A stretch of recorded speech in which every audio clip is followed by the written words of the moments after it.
सनातन धर्म ग्रंथों के पन्नों को पलटकर देखा जाए तो कई नारियों की जीवन गाथा पढ़कर आप काफी आश्चर्यचकित हो उठेंगे और उनके व्यक्तित्व से प्रभावित भी होंगे। सनातन धर्म की नींव रखने में और सत्य तथा परोपकार की अस्तित्व को बनाए रखने में इन नारियों का बहुत बड़ा योगदान है।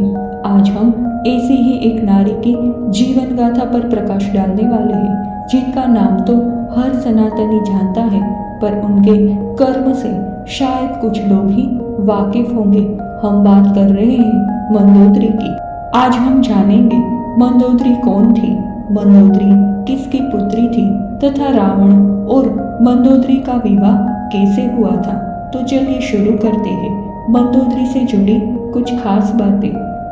असुरराज रावण की पत्नी मंदोदरी, जिनकी पवित्रता और धार्मिक व्यक्तित्व का गुणगान करते हैं हमारे धर्मशास्त्र, रावण की पत्नी होने के बावजूद भी देवी सीता की रक्षा करना और उन्हें सत्य के मार्ग पर चलने की सलाह देने वाली पंचकन्याओं में से एक है मंदोदरी। तो आखिर मंदोदरी कौन थी? सनातन धर्म ग्रंथ रामायण के अनुसार लंकापति रावण की धर्मपत्नी थी मंदोदरी। मंदोदरी एक पवित्र, पतिव्रता और धार्मिक स्त्री थी। देवी मंदोदरी को सनातन धर्म के पंचकन्याओं में स्थान प्राप्त है, जिनके नाम के स्मरण मात्र से ही मनुष्य के पाप धुल जाते हैं। हिंदू धर्म ग्रंथ रामायण में दानवराज रावण के प्रति उनकी सच्ची प्रेम और निष्ठा की अपार प्रशंसा की गई है। रामायण के एक संस्करण में इस बात का उल्लेख किया गया है कि रावण के मरने के बाद प्रभु श्री राम की सलाह पर रावण का छोटा भाई विभीषण मंदोदरी से विवाह करता है। मंदोदरी किसकी पुत्री थी? मंदोदरी दानवराज मायासुर और स्वर्ग की अप्सरा हेमा की पुत्री थी। मंदोदरी का प्रारंभिक जीवन रामायण के उत्तरकांड में इस बात का उल्लेख किया गया है कि दानवराज मायासुर ने जब स्वर्ग का दौरा किया तब देवताओं ने उन्हें अप्सरा हेमा दी थी। मायासुर और अप्सरा हेमा के दो बेटे मायावी और दुदुंगी तथा एक बेटी थी मंदोदरी। कुछ समय बाद अप्सरा हेमा वापस स्वर्ग लौट गई तथा मंदोदरी और उनके भाई अपने पिता के साथ ही रहने लगे। मंदोदरी से जुड़ी पौराणिक कथा। मंदोदरी के जन्म और उससे जुड़ी बातों को लेकर बहुत मतांतर है। तेलुगु पाठ में सम्मिलित उत्तर रामायण में इस बात का वर्णन है कि दानवराज मायासुर का विवाह स्वर्ग की अप्सरा हेमा के साथ हुआ। बाद में मायासुर हेमा के दो पुत्र हुए, मायावी तथा दुदुम्बी। लेकिन मायासुर और हेमा एक बेटी के लिए सदैव ही तरसते रहते थे, इसीलिए वो दोनों भगवान शिव शंकर की पूजा करते थे और उनकी कृपा पाने के लिए कठिन तपस्या करना भी शुरू कर देते हैं।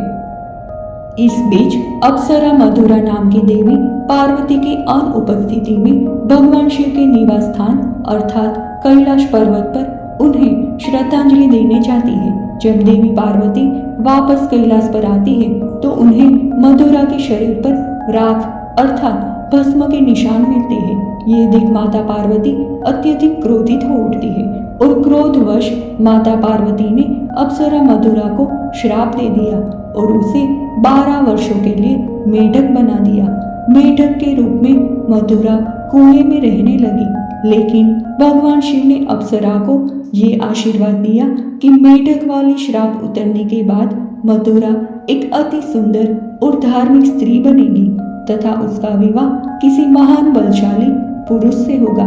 12 वर्षों के बाद मेढक वाली श्राप से मधुरा एक सुंदर और धार्मिक नारी में बदल जाती है और वो कुएं में रहकर जोर जोर से चिल्लाती है। उसकी आवाज सुनकर मयासुर और हेमा, जो वहां आसपास ही तपस्या कर रहे थे, मधुरा के पास दौड़े चले आते हैं और मधुरा को कुएं से बाहर निकालते हैं तथा उसे अपनी पुत्री के रूप में अपनाते हैं। यही मधुरा आगे चल के मंदोदरी के नाम से जानी जाती है और उसका विवाह असुरराज रावण से होता है। रावण के साथ मंदोदरी का विवाह। सनातन प्राचीन ग्रंथों के अनुसार एक बार दानवराज रावण मायासुर के घर जाता है और वहां उसे मंदोदरी से प्रेम हो जाता है और इसके बाद रावण तथा मंदोदरी का विवाह वैदिक रीति रिवाज से हो जाता है। विवाह उपरांत मंदोदरी और रावण की 3 संतानें हुई। उनके नाम इंद्रजीत यानी कि मेघनाथ, अक्षय कुमार और अतिकाय था। कहते हैं कि मंडोर जो कि जोधपुर से करीब 9 किलोमीटर की दूरी पर है, इसे ही मंदोदरी के मूल स्थान के रूप में जाना जाता है। यहीं के कुछ स्थानीय ब्राह्मणों के मत अनुसार रावण को यहाँ पर दामाद माना जाता है तथा उसके नाम पर यहाँ पर एक मंदिर का निर्माण भी कराया गया था, जो आज भी यहाँ पर स्थित है। असुरराज रावण में कई दोष थे, पर फिर भी मंदोदरी अपने पति रावण से बहुत प्रेम करती थी। मंदोदरी इस बात से अवगत थी कि रावण के मन में स्त्रियों के प्रति कमजोरी है, लेकिन एक धार्मिक और पतिव्रता स्त्री होने के कारण मंदोदरी सदैव ही रावण को सत्य के मार्ग पर चलने की सलाह और प्रेरणा देती थी। मंदोदरी सदैव रावण को ये सलाह देती थी कि वो 9 ग्रहों की पूजा करे, क्योंकि यही वो 9 खगोलीय शक्ति है जो किसी भी जीव या जातक के भाग्य को नियंत्रित कर सकते थे।